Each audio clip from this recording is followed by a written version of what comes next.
The divorce agreement felt like a death certificate, pressing down on my chest. For 20 years, I had used my paintbrush to illustrate all his dreams, yet he ended everything with a single email: "I'm tired of your art, and you."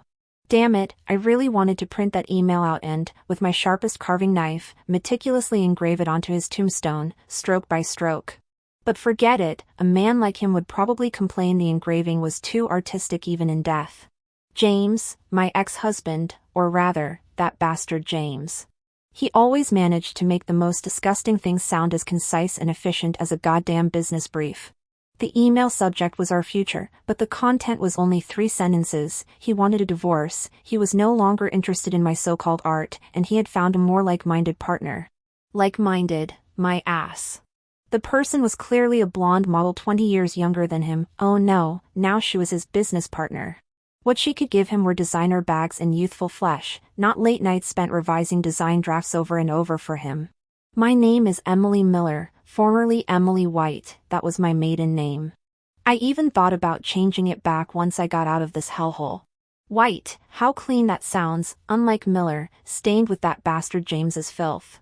I'm 45 this year, an artist who should be freely splashing colors in her own studio. But now, I'm just a middle-aged woman abandoned by her husband via email, a former wife who worked for free in his company for 20 years and now has nothing. I remember when we first met, at the Rhode Island School of Design. Back then, he wasn't yet renowned architect James Miller, just a scruffy kid in a faded t-shirt, eyes gleaming with ambition. He used to say, "Emily, your paintbrush can inject soul into cold architecture." His dream then was to design houses that would make people's hearts race.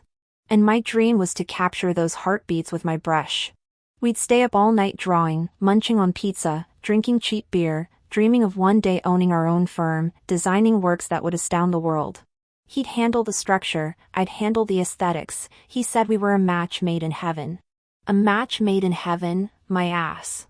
Looking back now, he hadn't changed at all from the beginning, it was just that I was so damn naive back then. He didn't love art, he loved the fame and money that art could bring him. And me? I was just his free, on-call artistic soul. I remember when he first graduated, we had nothing. To help him put together a decent portfolio for interviews, I sold a few of my most promising paintings, trading them for a used drafting computer. His first big project was the renovation of an old warehouse in Chelsea. He'd lie awake at night, unable to make up his mind. I'd sit beside him, sketching endlessly with charcoal on scrap paper, trying to visualize his ideas. That drawing, I poured my heart into it, detailing every brick's texture, every ray of light filtering through the windows. In the end, he took that drawing and landed the project. He picked me up and spun me around several times, as excited as a child, saying, "Emily, you're my muse." Muse? Thinking about it now, I was more like a free, on-call tool. His career began to soar, from small renovations to medium-sized commercial projects, then later to mansions in Beverly Hills, Los Angeles, and townhouses on New York's Upper East Side. And I, from being his initial muse, became his company's chief designer. Sounds impressive, doesn't it? But it was just a nominal title. I had no formal salary, no shares, not even a formal contract. He always said, "Emily, we're husband and wife, there's no yours or mine. The company's money is our money, isn't it? You just focus on creating, I'll handle the rest." So, I created for 20 years, at ease. I was responsible for all his project's concept drawings, from sketches to refined renderings, even the color schemes and material selections for the final visuals were all done by me. At those lavish launch events, James would always stand on stage in a sharp suit, looking confident and introducing his design philosophy, while I sat in the audience, watching the images flash across the big screen, every stroke of which I had painstakingly drawn through sleepless nights. Occasionally, he would smile and mention, "My wife, Emily, is the inspiration behind these works." The designers below would politely applaud, but I could see something in their eyes, pity, or perhaps a knowing sarcasm. My parents, both old-school artists, always advised me, "Emily, don't waste all your talent on James. You need your own work, your own name." But I always felt that supporting James was supporting our shared dream. I truly believed then that if James succeeded, our home would become a huge studio, and I could paint to my heart's content, paint what I truly wanted to paint. Now, looking back, it's the biggest joke in the world. My paintbrush truly became a tool for depicting his dreams, not my own. In the last 5 years, he grew increasingly cold. Before, he would at least occasionally praise me with a "this concept drawing is great," or make me a cup of coffee when I painted late into the night. But later, all that stopped. He started complaining about my impractical artistic pursuits. "Emily," he'd say with a frown, "how much money can these abstract things of yours sell for? The market needs commercial value." My attempts to break through, to rediscover my own style of painting, became useless junk in his eyes. Our conversations also became fewer and more perfunctory. He came home later and later, always with excuses like social engagements, meetings, too busy with projects.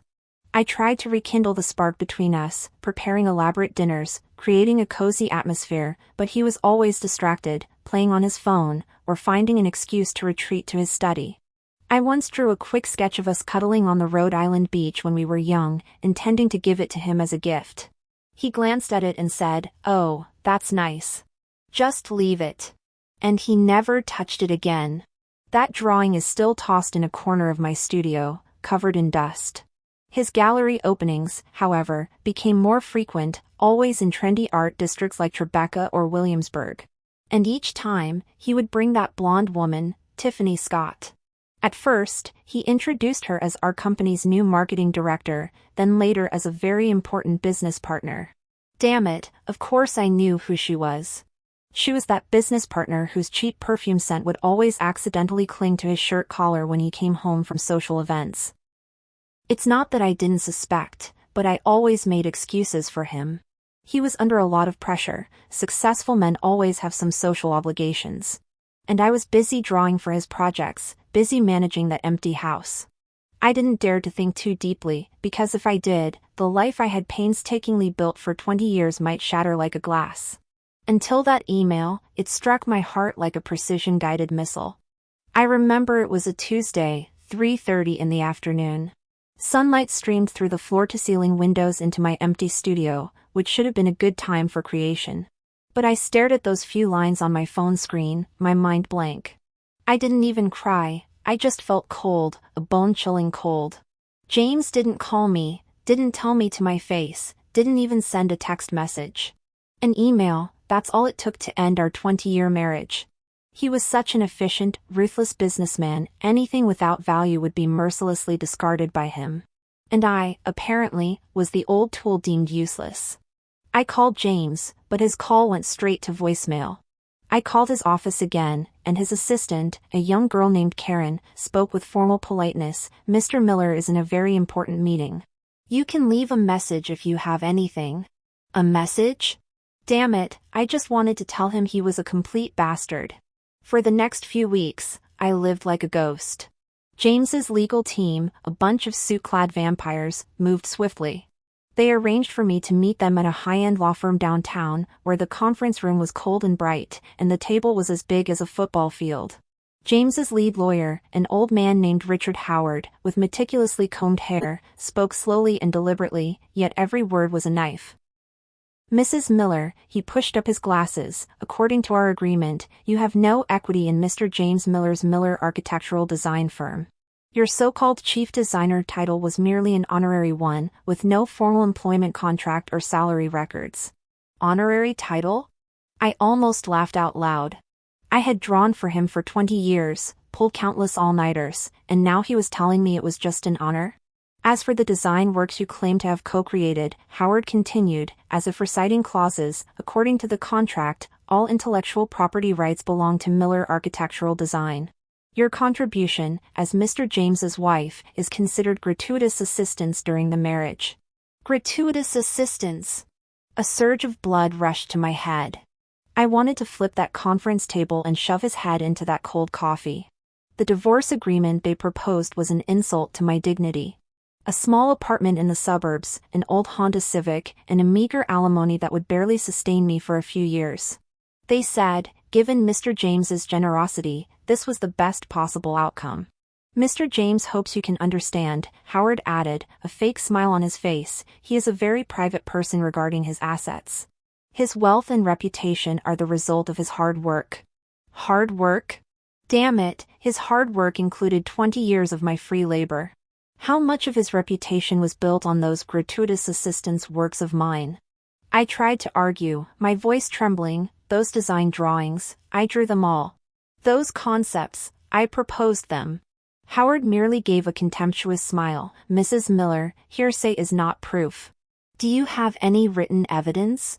Any formal contracts? Of course, I didn't. I was foolish back then, thinking love and trust were enough.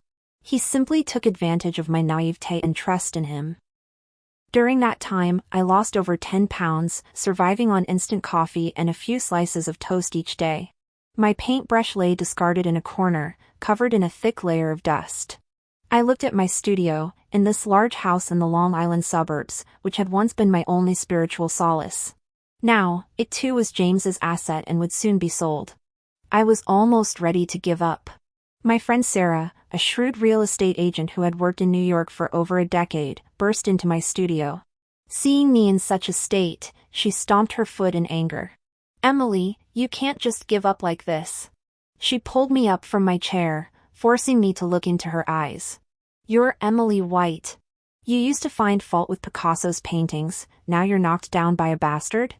I smiled bitterly. Sarah, I have nothing left. No money, no evidence. He covered all his tracks perfectly. Sarah slapped my shoulder hard. Bullshit. You still have me, you still have your brain, and you still have those damn hands that can paint. I don't believe he can erase every trace. She picked up an old painting from my corner, a concept drawing I had done years ago for an early project of James's company, an art space converted from an old factory. She pointed to some blurry lines and numbers on the drawing, random dimensions and reference numbers I had jotted down. Did you draw this? She asked. I nodded. Yeah, one of James's early projects, a pathetic little old factory renovation. I was living there at the time, doing field work. Sarah stared at the edge of the drawing, where a faint, unclear string of numbers was visible, LA 90210-003B. LA 90210, that's the Beverly Hills zip code, of course I knew that. 003B, sounds like a plot number or building code. But how could an old factory renovation be related to Beverly Hills? That project was in Chelsea, thousands of miles from Los Angeles. I suddenly remembered that James had been obsessed with Beverly Hills real estate in his early years. He always said that in that area, if you bought any piece of land, the land value alone could multiply several times. Could this string of numbers point to a secret investment he had in Los Angeles? He didn't have money to invest there at that time, all his money was invested in the company. I picked up my phone, took a few photos of the number string, and immediately sent them to Sarah. She replied quickly with a simple got it, and then nothing more. I knew she was efficient, she would help me investigate. The next few days, I felt like a ghost. I had to start packing, clearing out my studio. This house would soon be listed for sale. Every time I touched something familiar, like James's favorite coffee mug or his preferred study chair, my heart felt as if it were being pricked by needles.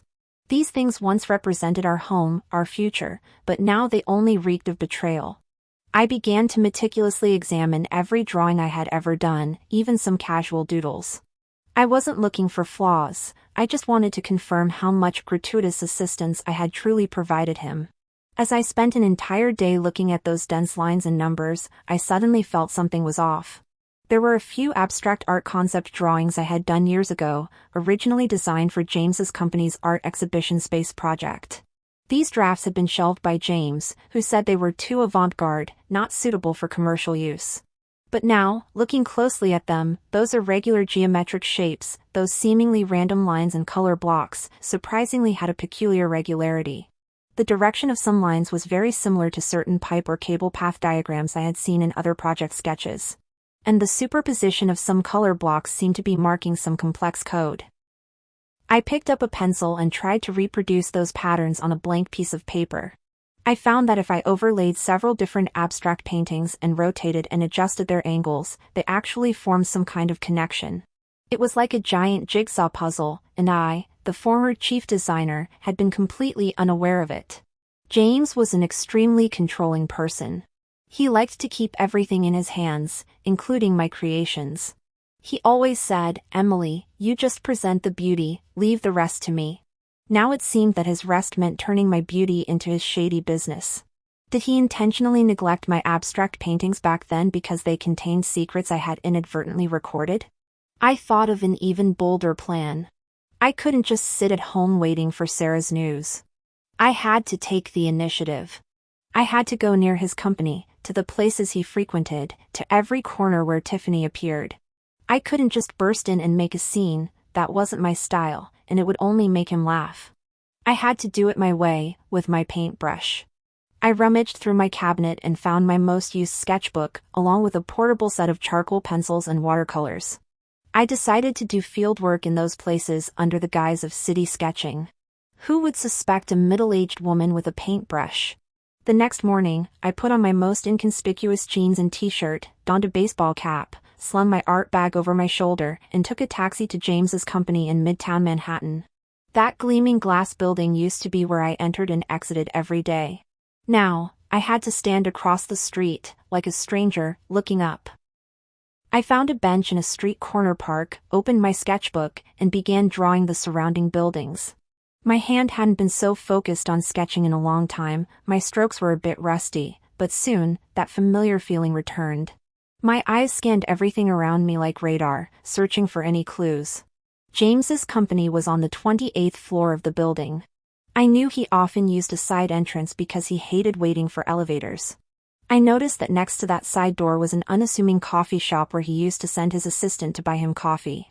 I ordered a black coffee at the cafe and sat by the window, pretending to draw the street scene. In reality, my peripheral vision was constantly watching that side door. I saw James come out, and sure enough, Tiffany was with him. She was wearing a well-tailored business suit, her blonde hair gleaming in the sunlight. They walked side by side, talking intimately in low voices. Occasionally, Tiffany would raise her hand and rest it on James's arm, and James would turn his head and give her that doting smile he reserved only for her. Damn it, it was truly sickening. I quickly picked up my charcoal pencil and sketched their backs in my sketchbook.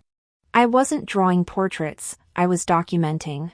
Documenting the limited edition watch on Tiffany's wrist, the small corner of a designer handkerchief peeking out of James's suit pocket, even the reflection of the street opposite in the coffee shop's glass window. All these could become fragments of a future clue. For the next few days, I went almost every day.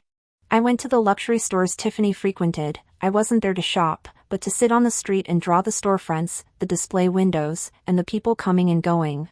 I went to the park across from her regular gym, drawing the fountain there and the people running. I even went to a small gallery near her apartment, a gallery specializing in abstract art, not large in scale but with very trendy decor. I stood at the gallery entrance, pretending to admire the paintings in the window. I saw Tiffany walk out of the gallery, holding a beautifully wrapped rectangular box, which looked like a painting. She exchanged a few words with the gallery owner, a man with a small mustache and artsy glasses, then hurried into a luxury car parked on the side of the road. I immediately drew the gallery's name, Hidden Nook Gallery. The name sounded a bit strange. Back home, I spread out the sketchbooks I had filled over the past few days. My paintbrush was no longer just recording beauty, it was recording every detail of James's and Tiffany's lives. The places they went, the items they wore, the venues they frequented. These seemingly scattered images slowly began to piece together a clearer picture in my mind. I took out the abstract painting drafts I had found earlier. I sat on the floor of my studio and spread them out. They had once been just concept drawings for James's company's art exhibition space project, but now I realized they weren't ordinary abstract paintings at all. I picked up a piece of scrap paper and began to copy down the scattered symbols and numbers. I tried to arrange and combine them, like solving a complex cipher. Those irregular geometric shapes, their intersections, their angles, their special markings on the edges, all seemed to contain some kind of information. I suddenly remembered that James had once told me he took a basic cryptography course in college, saying it was quite interesting, like playing a game. At the time, I just smiled, thinking he was such a nerd. Now it seemed his interesting was simply preparation for his future crimes. I spent several days completely immersed in this cipher game. I photographed every drawing, then magnified them using image processing software, observing subtle markings that were almost invisible to the naked eye.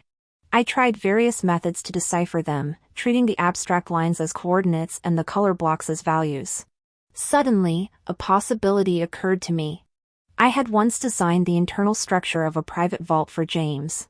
That vault required extremely high security, and James had insisted that I design an internal identification system that only we could understand.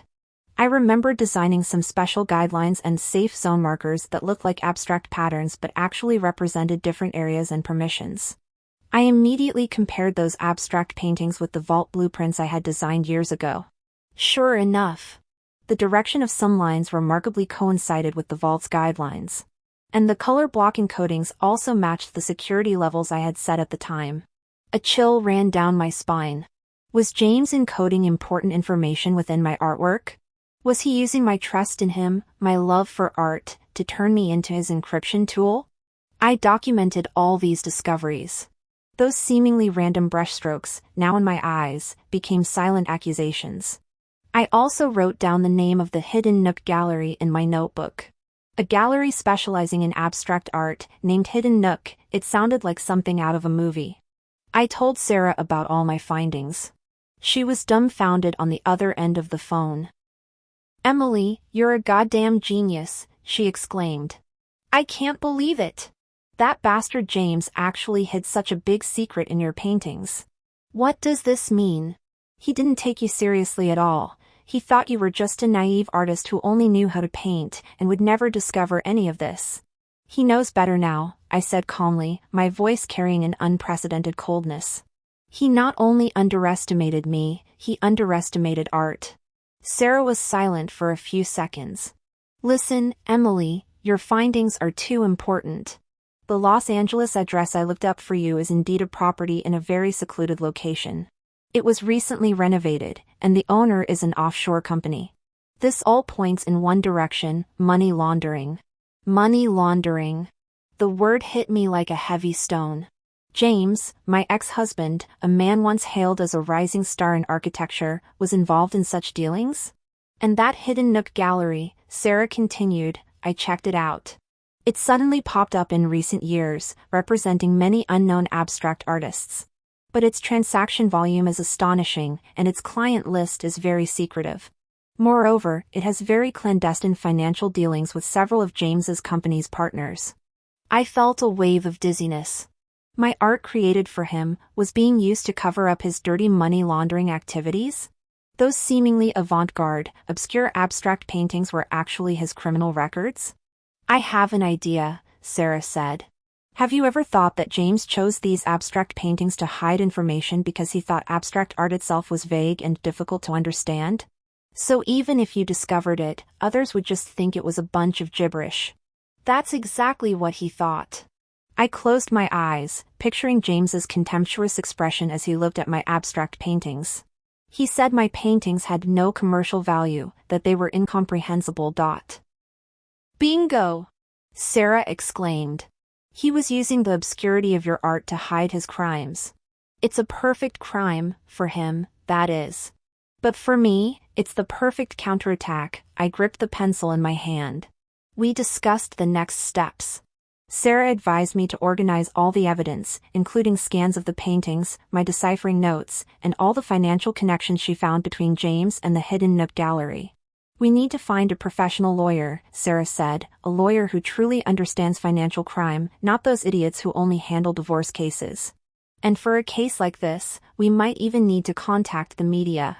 James has a considerable reputation in the New York architectural world. If this scandal breaks out, he'll be ruined." I suddenly remembered James's condescending demeanor in court, how he looked at me coldly as if I were just an annoying fly. He thought I knew nothing, that I was just a helpless ex-wife who only knew how to cry. He was wrong. My paintbrush was no longer a tool for depicting his so-called grand blueprints. It was now a scalpel, peeling back his hypocritical mask little by little. Those abstract paintings he had dismissed as useless would become irrefutable evidence of his crimes.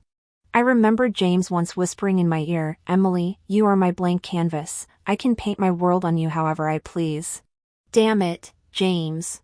Your so-called blank canvas will now paint your darkest, dirtiest secrets. And you will have nowhere to hide. I looked at the messy drawings and notes on the table, my heart beating faster and faster. I was no longer the abandoned Emily. I was an artist, a detective, an enraged woman. And James, he was about to experience firsthand what it felt like to be devoured by his own masterpiece. Sarah's words were like an electric shock to my brain. Money laundering. Damn it, James wasn't just a philandering bastard, he was a criminal. And he had used my art as a cover for his crimes, which was even more disgusting than him divorcing me. I was no longer just seeking revenge for his infidelity and abandonment. This had now escalated to another level. He had used my trust to drag me into his dirty business. I had to dig up this evidence, not just for myself, but to give my art justice. I decided to start with the Hidden Nook Gallery. Sarah had already found some basic information for me, knowing it was in Tribeca, not particularly famous, but its transaction volume had skyrocketed in recent years. Moreover, it had very clandestine financial dealings with some of James's company's partners. This sounded like a place tailor-made for money laundering. The next day, I packed my art bag, which now contained not only my sketchbook and pencils but also a small voice recorder. I couldn't be naive anymore. This time, I wasn't going to sketch, I was going to investigate. The Hidden Nook Gallery was tucked away on an unassuming back street, with a small storefront that was easy to miss if you weren't specifically looking for it. It certainly lived up to its name. The display window featured several abstract paintings of various styles, with bold colors and chaotic lines, looking quite impactful. I stood outside for a while, pretending to admire them, then pushed the door open and walked in. The gallery was quiet, with only one or two customers conversing in low voices. The air was filled with a mix of paint and coffee, with a hint of mildew. The gallery owner, the man with the small mustache and artsy glasses I had seen outside earlier, was leaning against the counter, idly playing on his phone. I walked straight to a massive abstract painting that almost covered an entire wall. The artwork was composed of countless irregular geometric shapes, with colors transitioning from muted gray-blue to dazzling bright yellow, interspersed with some twisted black lines. It looked chaotic and disordered, but to my painter's eye, I could discern a deliberate design. "This painting is very interesting," I said, trying to keep my voice calm and devoid of emotion. What was the artist trying to express? The owner looked up, glancing at me with a hint of subtle disdain. "Oh, madam, abstract art, everyone has their own interpretation." His tone was a bit arrogant. "This one is by Leonardo Finch. He's a very controversial artist, his works are always full of mysteries." Leonardo Finch? That name sounded fake right away. What artist would be named that? Wasn't that obviously a mockery? I scoffed inwardly, but outwardly, I maintained a curious expression. "I like these lines," I said, pointing to a few particularly thick, almost road sign-like black lines in the painting. "They remind me of city maps, or some kind of complex piping system." The owner's eyes flickered imperceptibly, but he quickly reverted to that profound, mysterious expression typical of artists. "Oh, you have great insight. Leonardo does like to incorporate everyday elements into his works, allowing viewers to explore." I pretended to ponder, slowly strolling through the gallery. My voice recorder was already secretly turned on, tucked into my jacket pocket. My eyes, like a scanner, captured every detail. I noticed that there weren't many decent security measures in the gallery. But there were surveillance cameras in every corner. This was strange. A gallery with astonishing transaction volumes, yet indifferent to physical security, only caring about video records? This indicated they weren't worried about paintings being stolen, but rather about transactions not being recorded. I stopped in front of a smaller painting, which was filled with dense numbers and symbols, like some kind of codebook. I took out my phone, pretending to photograph the painting, but in reality, I was also taking pictures of the painting's details. "Are you interested in cryptography?"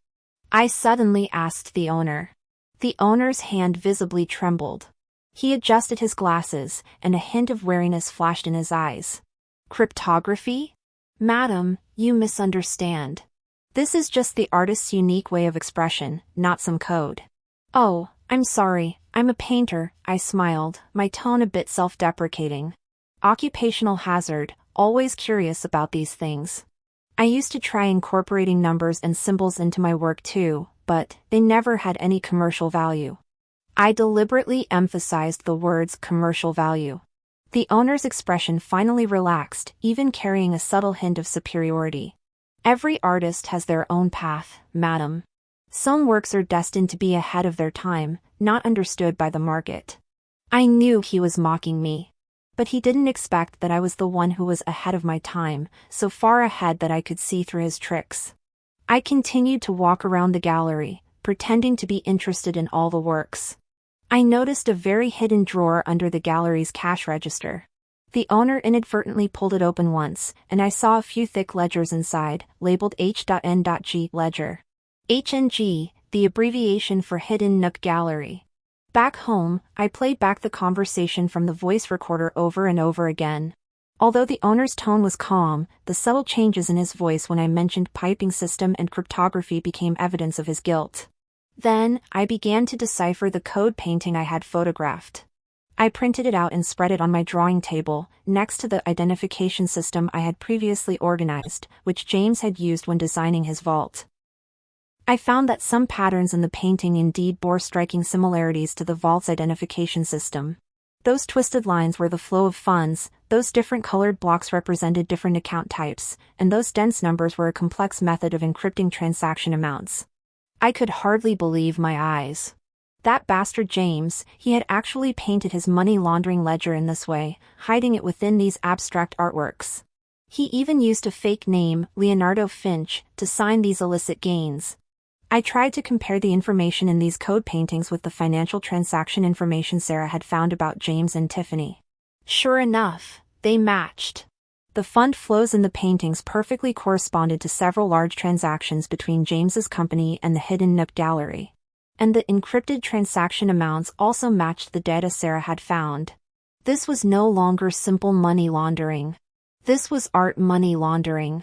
They were using seemingly profound and obscure abstract artworks to inflate prices, laundering illegal funds, or transferring money through sham transactions. My hands trembled, not from fear, but from anger. He had trampled my art, my profession, my trust, into worthlessness, just to satisfy his illicit desires. I organized all these findings into a detailed report, attaching the photos of the paintings I had taken, and my deciphering process. I even drew some key symbols and lines, labeling their actual meanings next to them. This report was both my investigation notes and a unique analysis of artwork. Sarah stared at the report, speechless for a long time. She rubbed her eyes, then carefully looked at my cipher sketches. "Emily, you're a goddamn genius," she repeated her previous words, but with deeper shock in her tone. "I only knew you were good at painting before, I never imagined you had this kind of talent."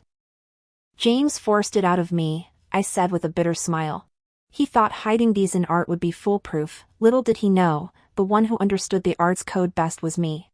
"Now we need to find a special lawyer," Sarah said, "an expert who has handled financial crimes, especially art money laundering cases. Such lawyers are hard to find, and they usually charge a lot." "I have an idea." I suddenly thought of something. Since James used art to launder money, I would use art to strike him down.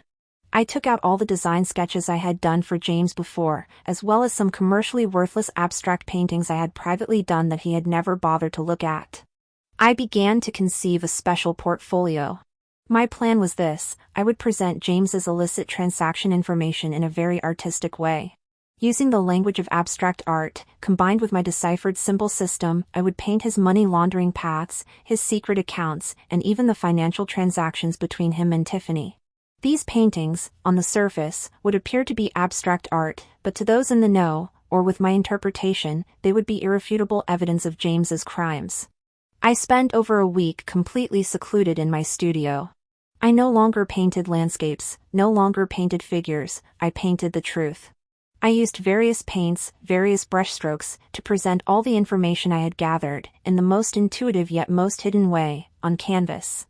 For example, I would use a labyrinthine pattern of intertwined blue and green lines to represent James's complex network of transferring funds through several shell companies, a huge grid composed of gold and black squares to represent his secret account in a Swiss bank, and even some leaping red brushstrokes to hint at Tiffany's role as an intermediary. Each painting corresponded to a key link in James's money laundering chain. These paintings were artworks, but also maps of a crime scene. When I completed my portfolio, my studio was filled with these paintings of truth. I looked at them and felt an unprecedented sense of satisfaction. These were no longer drawings for James, these were works for me, for my art, and for justice. Sarah's eyes almost popped out when she saw my works. "Emily," she pointed to a colorful map painting, "what is this? Did you really paint his money laundering route into a painting?" "That's right," I said with a smile. "This painting is called James's Secret Empire. All the fund flows are hidden within these lines and color blocks." "This is insane," Sarah exclaimed, then she suddenly became excited. "But it's damn brilliant. No one would expect criminal evidence to be presented in this form. This will definitely attract the top lawyers." Sarah helped me get in touch with a lawyer named Evelyn Carter. She was a legend, specializing in white-collar crime and financial fraud, known as the Iron Lady in New York's legal circles. I heard she only took cases she found interesting, and her fees were exorbitant. I brought my portfolio and went to Evelyn's law firm with Sarah.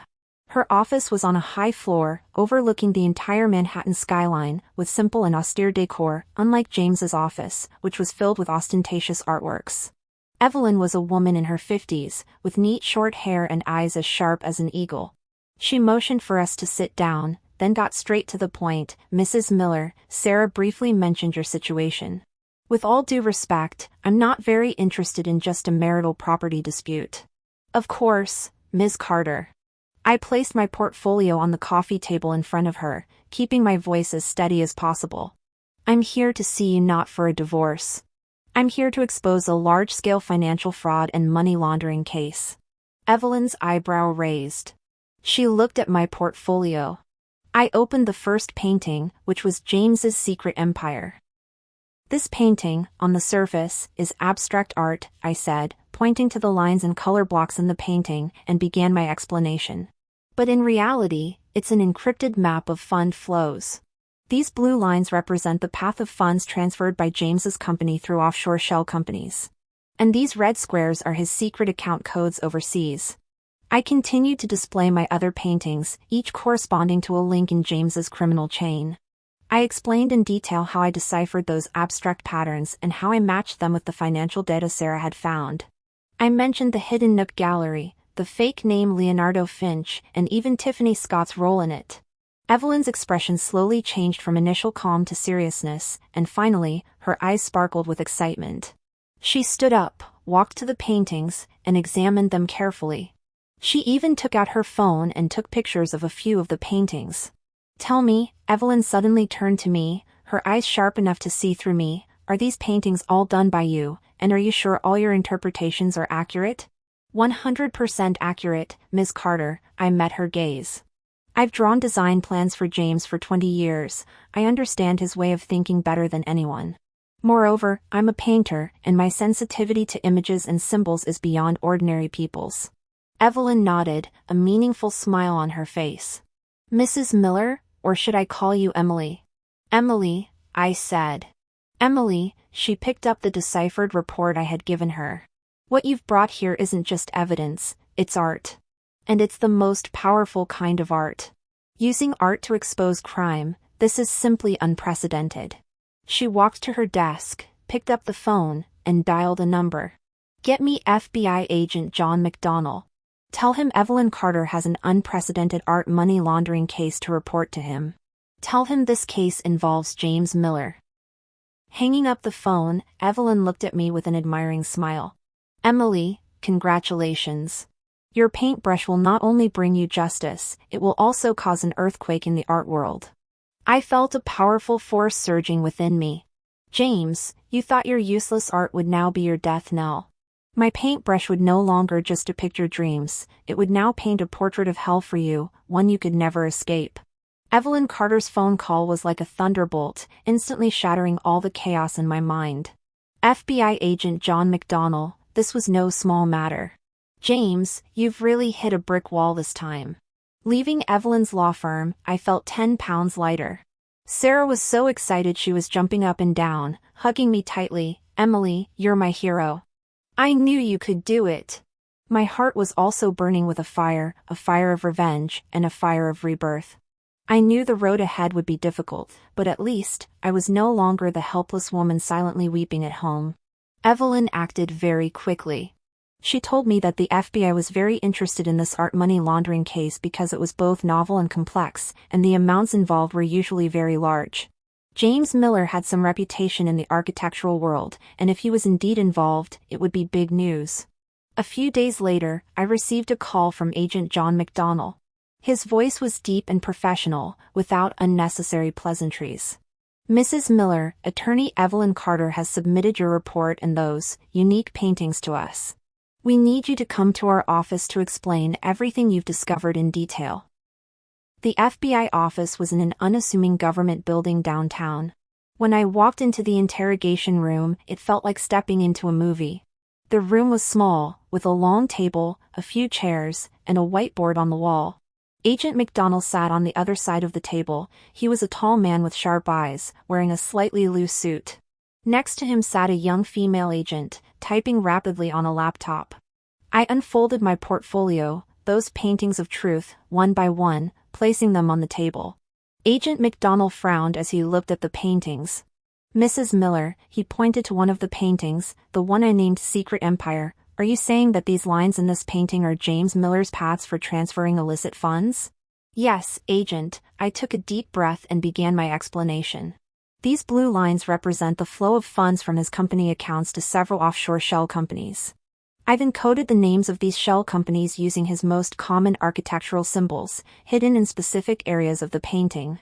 I picked up a pencil and pointed to a particularly prominent red square in the painting, and this red square represents his secret bank account in Switzerland. Its size, location, and the black shadows around it all correspond to the encoding rules I discovered in James's old vault design drawings, which he used to mark highly confidential information. I spent a full 3 hours explaining in detail how I deciphered these paintings. I explained how James concealed information within my abstract art, how he used the hidden nook gallery for sham transactions, and the role Tiffany Scott played in it. I even brought out the internal identification system diagram of the private vault I had designed for James years ago, comparing it with certain patterns in the paintings. Agent McDonnell and his partner listened very carefully, interrupting me with questions from time to time. They were shocked by my artistic evidence and astonished by James's cunning. Mrs. Miller, Agent McDonnell finally said, with a hint of admiration in his voice, "Your insight is impressive. These paintings, along with the other evidence you've provided, will be crucial leads for a comprehensive investigation into James Miller and the Hidden Nook Gallery." Leaving the FBI office, I felt an unprecedented sense of relief. I was no longer the woman James had casually discarded. The paintbrush in my hand had become the weapon to bring him down. Over the next few months, the FBI launched a secret investigation into James Miller's company, the Hidden Nook Gallery, and Tiffany Scott. I continued to play the role of the victim, proceeding with the divorce as usual. James's legal team, those vampires, remained arrogant. They constantly pressured me and Evelyn, demanding that I accept a reasonable divorce settlement, otherwise threatening to expose my mental instability and negative impact on James's career in court. "They want you to back down, Emily," Evelyn told me. "They think you're just a woman overcome by emotion. They'll portray you as a jealous, mentally unstable ex-wife." "Let them portray me," I scoffed. "I won't let them succeed." I still appeared at necessary family events, like picking up the kids from school or occasionally attending community activities. I even pretended to casually chat with the wives of James's colleagues, listening to them talk about James's recent success, his new projects, and how sweet he and Tiffany were. I watched their envious eyes, my heart as calm as still water. What they saw were all the illusions James had meticulously constructed. And I had already seen the rot beneath the illusions. James evidently felt he had complete control of the situation. He openly brought Tiffany to various events, even occasionally bringing her to spend the night at the house where I used to live with our children. He thought I was helpless, forced to watch him use my flesh and blood to nourish his new life. One weekend, when the children were spending the night at James's place, I heard Sarah tell me startling news over the phone. "Emily, you're Leonardo Finch from the Hidden Nook Gallery. His true identity has been uncovered. His name is Peter Scott, Tiffany's older brother. He's a convicted financial fraudster who served several years in prison in California for money laundering." A chill ran through me. Damn it, James wasn't just having an affair with his mistress, he was also collaborating with her fraudster brother to launder money? This was a meticulously planned family crime drama. No wonder Tiffany was so eager to get close to James, no wonder she appeared at the Hidden Nook Gallery. She wasn't just a simple business partner, she was covering for her brother's criminal activities and also seeking revenge for her own family. I suddenly remembered that Tiffany's mother, Madeline Harrington, had died unexpectedly during one of James's heart surgeries. At the time, the hospital investigation concluded it was due to the patient's own reasons, and James was cleared of all responsibility. But now, it seemed there must have been something fishy going on. Tiffany, her approach to James, besides financial gain, probably had deeper personal motives. I told Agent McDonnell about this new discovery. He told me they were also deeply investigating the truth behind Madeline Harrington's death, suspecting that James might have been negligent during the surgery and conspired with the hospital to cover up the facts. If true, James's crimes would extend beyond money laundering. He might also be responsible for a life. It made me sick to my stomach. How shameless could this man be? He used my art to launder money, exploited Tiffany's desire for revenge for his own gain, and possibly even sacrificed a patient's life to cover up his medical negligence. He was a complete demon. Meanwhile, James's legal team continued to pressure me, even proposing to submit a psychological evaluation report during the divorce trial, attempting to prove that I was mentally unstable due to the divorce and unfit to raise the children. They wanted to use the children to blackmail me into compromising. "Don't be afraid, Emily," Evelyn said firmly. "This is their usual tactic. They want to provoke you, make you lose your composure. But we won't give them that chance." My time for retaliation had come. Evelyn coordinated with the FBI, deciding to take action simultaneously during the crucial divorce hearing. This would be a double blow, leaving James nowhere to escape. I would wear my favorite black dress. It wasn't a designer brand, but it always made me feel like a warrior when I wore it. My makeup would be exquisite, my hair impeccable. I wanted James to see that the useless ex-wife he had abandoned was now standing tall, ready to deliver a fatal blow. On the day of the hearing, the weather was ironically sunny. The courtroom was packed with people. In addition to our respective legal teams, there were also some media reporters who had gotten wind of the case. James wore his most expensive custom suit, a smug smile on his face, as if he had already won. Tiffany sat beside him, dressed glamorously, occasionally whispering to James, seemingly mocking my discomfiture. I sat next to Evelyn, tightly clutching a delicate art tube in my hand, which contained my final piece for James, the painting I named Web of Betrayal. It was the essence of all my paintings of truth, condensing James's money laundering paths, secret accounts, and all his dark connections with Tiffany and her brother Peter Scott. As the hearing began, James's lawyer, Richard Howard, immediately launched an attack on me. He tried to portray me as an emotionally unstable woman resentful of the marital breakdown, attempting to use my artistic pursuits to imply my impracticality and detachment from reality. "Mrs. Miller," Howard asked me with a contemptuous tone, "you have been socially isolated for a long time, living off Mr. James's financial support. Your so-called artistic creations have made no practical contribution to the family. Do you believe you are capable of raising 3 children alone and providing them with a stable life?" I took a deep breath, my voice calm and firm. "Mr. Howard, I have never been socially isolated. I have always been creating. Only these creations, until today, have truly revealed their value." I looked at the judge, then at James. James still had that mocking smile on his face, seemingly thinking I was just making a last-ditch effort. "Your Honor," I looked at the judge, my voice clear and strong, "regarding my contribution to my family, and my so-called art, I have brought some special evidence today, which I hope the court will admit." Evelyn handed me a projector remote. I pressed the button, and a huge projection of my painting, Web of Betrayal, immediately appeared on the courtroom's large screen. The entire courtroom fell silent. Everyone curiously looked at the colorful abstract painting. James's and Tiffany's smiles froze, their eyes filled with confusion. This painting is one of the results of my creations over the past few years. I walked to the screen, picked up a laser pointer, and pointed to a certain area in the painting.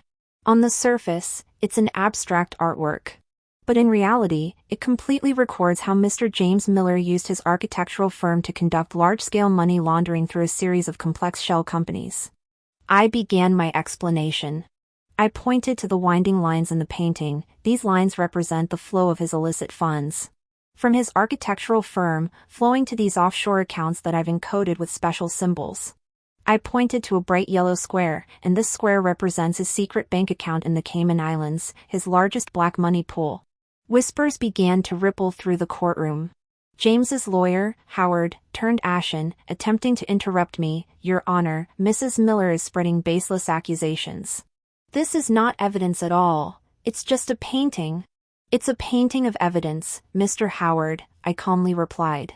"And next, it will depict the criminal facts of your client." I continued my explanation, my voice growing more confident, every word like a nail, hammering into James's heart.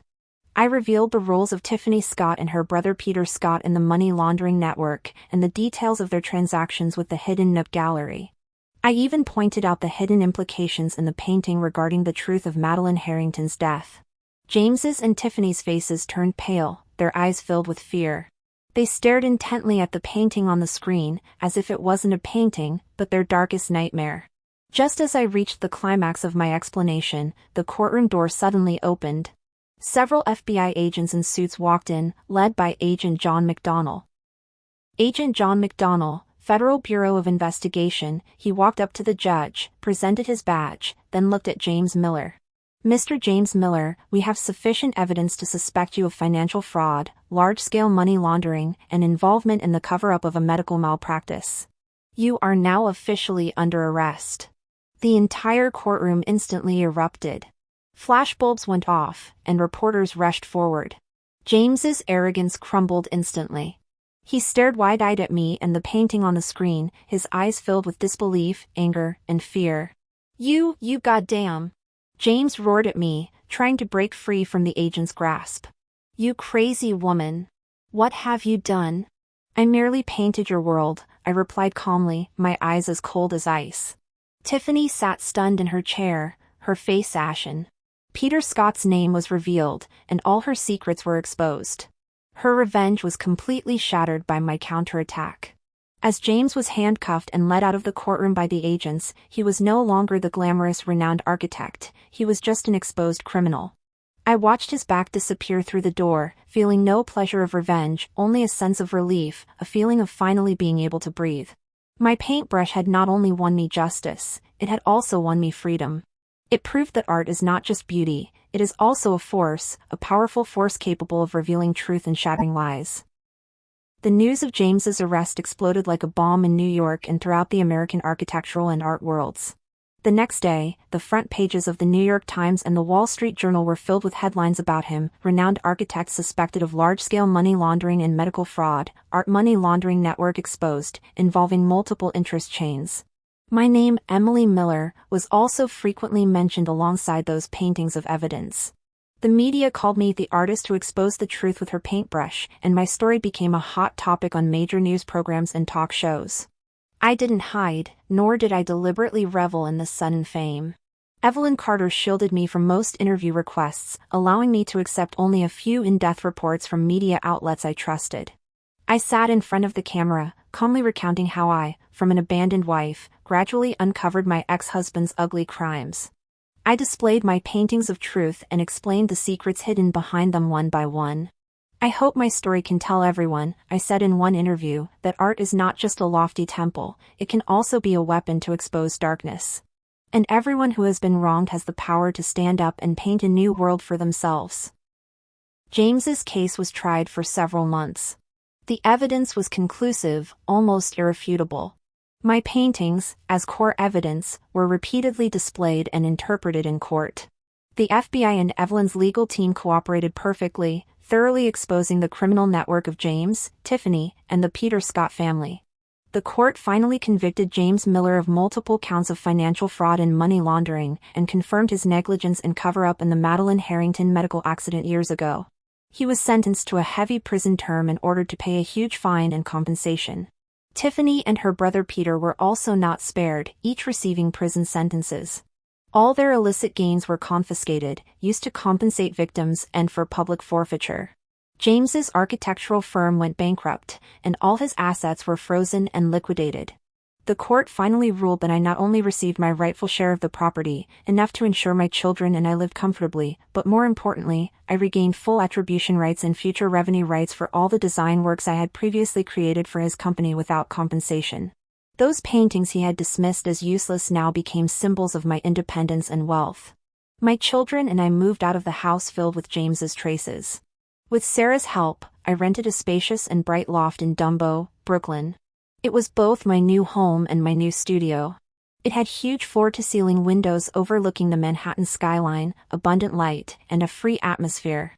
My art exhibition opened at a well-known gallery in New York, with the theme The Abandoned Brush.